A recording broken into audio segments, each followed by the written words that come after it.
Hello dear students, welcome to the online education of class 6th science. So dear students, we have been studying the characteristics of living things. In the previous class, we studied about the living organisms, they excrete, and all the living organisms, they reproduce of their own kind.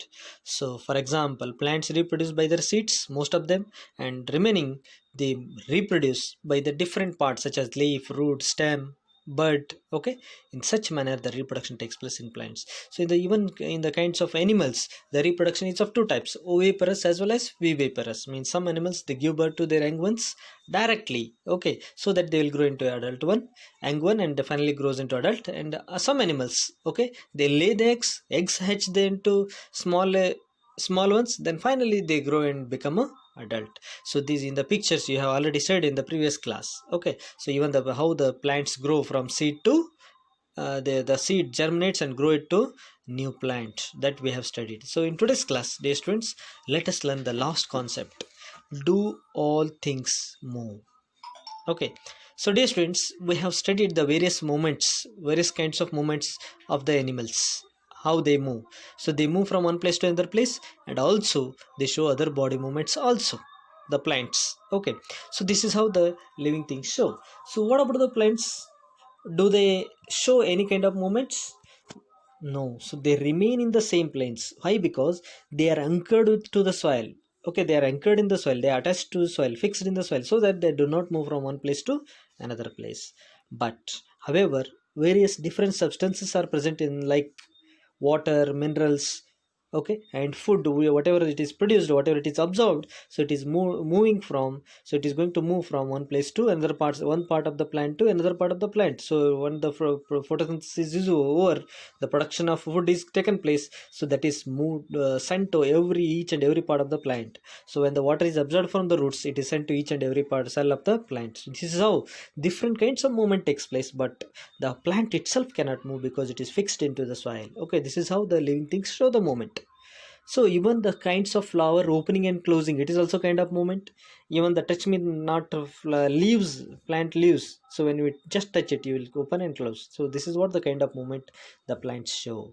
So we also discussed about some of the non-living things. Suppose car, bus, bicycle, okay, they are also moving, but still we cannot call them as living things, because they may show the movement, but the other characteristics they cannot show. Okay, so there is such a huge variety of living organisms in our surroundings, but all of them cannot show some common characteristics. Okay, so that we have discussed. Okay, so there is one more common characteristic that we see in the living things and non-living things. So living things die, whereas non-living things do not die. They remain as it is. Okay, only they may get rest, or some they may lose their light and the brightness, but they remain as it is. Whereas the living things die, they lose their life, right? So that single organism can die, so that, so without production, if it dies, so there is no next alternate things here. So it remains, the living things can remain survive 1,000 years by producing its young one. This is how the things differ. But at living things, no, they die, and they, no, their young ones grow into adult,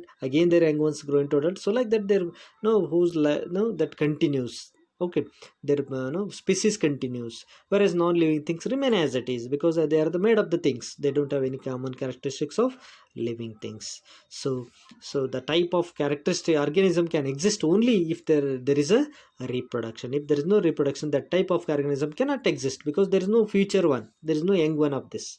So this is how the reproduction, the common characteristics are shown. Okay, so we also studied about the living things. Okay, so in that, the living things respire, the living things take the food, they excrete, they respond to stimuli, reproduce, all these show movement and grow, so and die. So these are all the common characteristics of living things. Okay, so we found that some of the non-living things also show some kinds of characteristics. For example, the moon moves, the sky, vehicles, clocks, and all these kinds of things are there, can show the movement, okay, in front of our eyes, right? So can these such things can be called it as a living thing? No, and not at all.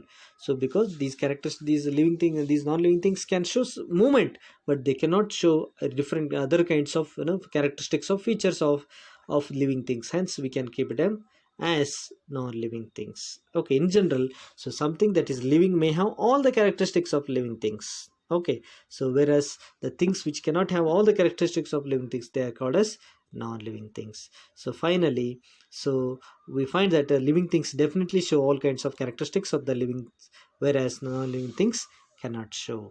Okay, so to understand little better this, we can think about the example of moong dal.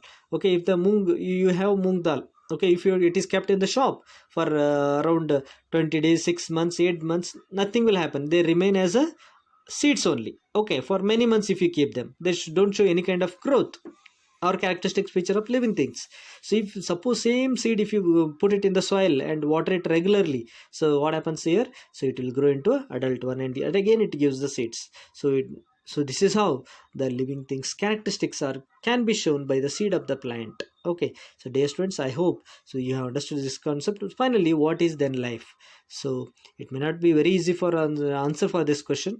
So what is then life? So looking at all the diversity of living beings around us, we can conclude that it's a life is beautiful.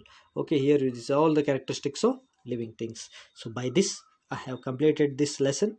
So dear students, tomorrow let's go for the exercise part. Thank you and have a nice day.